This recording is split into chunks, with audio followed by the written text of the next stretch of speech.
2019 की हरियाणा विधानसभा चुनाव में मात्र 10 सीटें जीतकर जेजेपी सत्ता की राजनीति में जिस मजबूरी के साथ शामिल हुई, वही मजबूरी आगे चलकर उसके लिए सबसे बड़ी राजनीतिक चुनौती बन गई।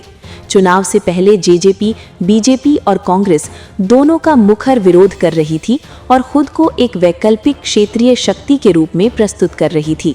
लेकिन चुनाव परिणामों के बाद स्थितियां ऐसी बनी कि बीजेपी को सरकार बनाने के लिए समर्थन की जरूरत थी।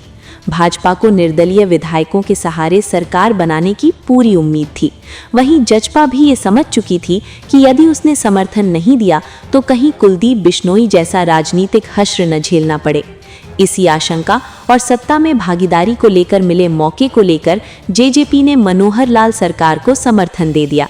बस यहीं से ही जजपा के राजनीतिक पतन की शुरुआत हो गई।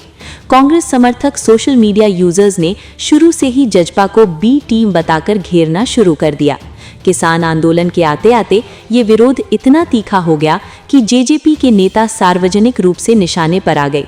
गांवों से लेकर सोशल मीडिया प्लेटफॉर्म तक जजपा के खिलाफ माहौल बन गया, जिसका असर सीधे अगले चुनावी परिणामों में देखने को मिला। जेजेपी की लुटिया पूरी तरह से डूब गई। दिग्विजय चौटाला को छोड़कर कोई भी जेजेपी का कैंडिडेट अपनी जमानत नहीं बचा पाया। खुद दुष्यंत उचाना विधानसभा सीट से 10,000 वोट भी हासिल नहीं कर पाए। आज जजपा ये तर्क देती है कि यदि उस समय भाजपा को समर्थन नहीं दिया जाता तो उसके विधायक भी नहीं बचते। लेकिन सोशल मीडिया की राजनीति ने दुष्यंत चौटाला और अभय चौटाला को भी आपस में उलझाने का काम किया।